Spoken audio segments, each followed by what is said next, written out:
Bench तश्कील Umar Ata Bandial की सरबराही में 9 रुकनी bench ने फौजी अदालतों में सिविलियन के ट्रायल के खिलाफ दरख्वास्तों पर समाअत का आगाज किया। चीफ जस्टिस ने इस बार नामजद चीफ जस्टिस काजी फाजीसा को भी बेंच का हिस्सा बनाया था। जस्टिस सरदार तारिक मसूद, जस्टिस मंसूर अली शाह और justice Yahya Afridi, justice Munib Akhtar, justice Ayesha Malik और जस्टिस मज़ाहिर अली अकबर नकवी भी बेंच का हिस्सा थे।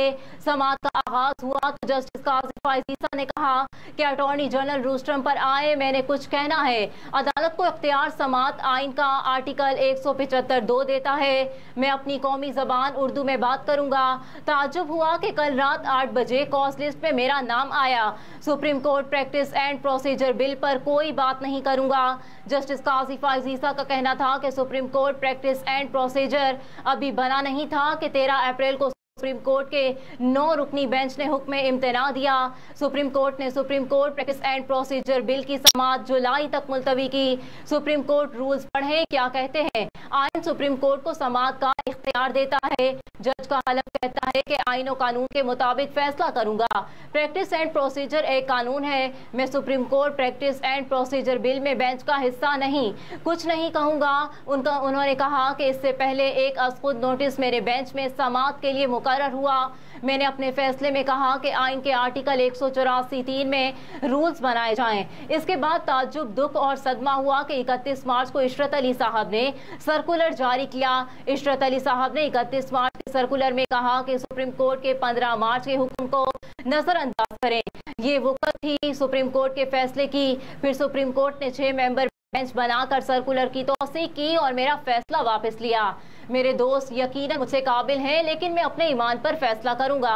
इस मौके पर नामज़द चीफ जस्टिस काजी फाजीसा के बाद सुप्रीम कोर्ट के दूसरे सीनियर जज जस्टिस सरदार तारिक मसूद का कहना था कि मैं भी जस्टिस काजी फाजीसा से इत्तेफाक करता हूँ। इस वक्त हम 9 जजेस हैं और हम फैसला अपील पर फैसला कौन करेगा। जब तक इन कवानीन का फैसला नहीं होता तब तक हम बेंच में नहीं बैठ सकते। एहतजाज एहसन के वकील लतीफ खोसा का कहना था कि अगर आप केस नहीं सुनेंगे तो 25 करोड़ अवाम कहाँ जाएंगे। जस्टिस सरदार तारिक मसूद ने कहा कि 25 करोड़ अवाम का ख्याल पहले क्यों नहीं आया। जब तक इन कवानीन का फैसला नहीं होता तब तक हम बेंच में नहीं बैठ सकते। एहतजाज एहसन ने कहा कि घर के तहफ़्फ़ुज़ के लिए केस सुन लीजिए। आप सुप्रीम कोर्ट में मिल बैठ कर फैसला करने के पाबंद हैं। आप मेरे छोटे भाई हैं, अगर मैं इत्तेफाक भी करूं तो कहूंगा आप बेंच में बैठ जाएं। जस्टिस काजी फाजीसा ने कहा कि आप बड़े कानूनदान और सीनियर हैं। आप कहते हैं मैं इस बार अपना हलफ तोड़ दूं। इस मौके पर चीफ जस्टिस ने कहा कि एहतजाज एहसन साहब ऐसा ना करें, अदालत ने डेकोरम का ख्याल करें। प्रैक्टिस एंड प्रोसीजर एक्ट पर अटॉर्नी जनरल ने कहा तरामीम कर रहे हैं। हमारे लिए तमाम फाजिल जज साहिबान की इज्जत और एहतराम है। हमने जो किया आइन के मुताबिक किया। चाहते हैं फैसले हक और इंसाफ के मुताबिक हों, चाहते हैं फैसले मखलूक खुदा की खातिर हों। 2 मुअज़्ज़िज़ सीनियर जजेस ने एतराज़ किया है मुमकिन है supreme court practice and procedure bill पर हुक्म इम्तना ख़त्म हो जाए। इस अदालत की रिवायत के मुताबिक 2 सीनियर जजेस के एतराज़ के बाद तकरार ना करें। आपके केस का कोई और हल करते हैं। हमने भी बेंच आइन के तहत कसम के मुताबिक बनाया है। यहाँ हम मखलूक खुदा के हक में फैसले करने के लिए बैठे हैं। चीफ जस्टिस के रिमार्क्स के बाद बेंच उठकर चला गया। चीफ जस्टिस उमर अता बंदियाल ने केस की समाअत के लिए 7 रुकनी बेंच तश्कील दे दिया। एतराज़ करने वाले दोनों जस्टिस काजी फाजीसा और जस्टिस सरदार तारिक मसूद बेंच में शामिल नहीं। एहतजाज एहसन के वकील लतीफ खोसा ने कहा कि मुल्क में आर्टिकल 245 का निफाज किया गया है। चीफ जस्टिस ने इस्तफसार किया कि क्या सिविलियंस का ट्रायल फौजी अदालतों में चल रहा है। इस पर वकील लतीफ खोसा का कहना था कि सिविलियंस का ट्रायल फौजी अदालतों में शुरू हो चुका है।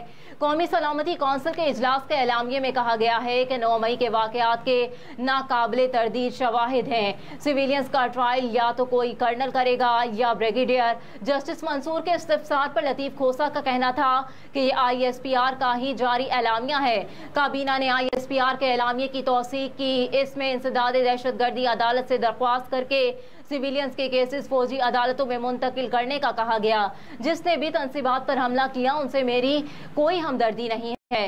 जिसने जो जुर्म किया उसको कानून के मुताबिक सजा मिलनी चाहिए। जस्टिस मज़ाहिर अली नकवी ने कहा कि जो तमाम मुकदमा बनाए गए उन्हें सुनने का इख्तियार तो इंसदादे दहशतगर्दी अदालत को पहले ही हासिल है। लतीफ़ खोसा का कहना था कि हमारा यही मौक़िफ़ है कि केसेस इंसदादे दहशतगर्दी अदालत में चलें, फौजी अदालतों में नहीं। 9 मई के वाक़यात की आड़ में 9-10 हज़ार अफराद को गिरफ्तार किया गया। जस्टिस यहया आफरीदी का कहना था कि जिस कानून के तहत फौजी अदालतों में ट्रायल होना है, क्या इस कानून को किसी ने चैलेंज किया?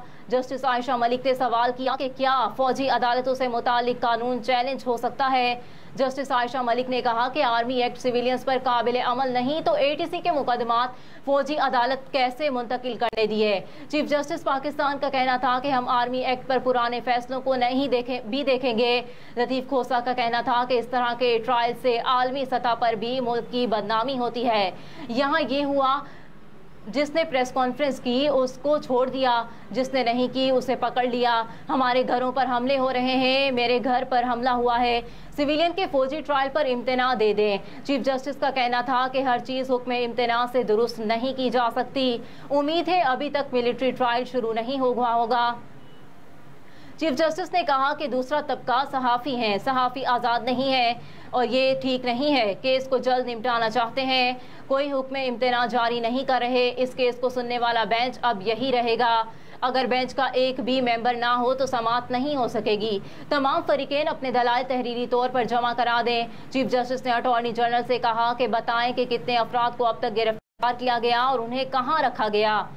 बच्चों को भी गिरफ्तार किया गया है। पूरा मुआशरा ट्रॉमा का शिकार है। लोगों की गुफ्तगू रिकॉर्ड की गई, इनकी ज़ातियात में मुदाखलत की गई। ये आवाम की आज़ादी का मामला है। इनसे पूछें कि कितने अफराद को गिरफ्तार किया गया है। तमाम गिरफ्तार अफराद के दुरुस्त आताद शुमार पेश किए जाएँ। केस की समाअत कल सुबह 9:30 बजे तक मुलतवी कर दी गई।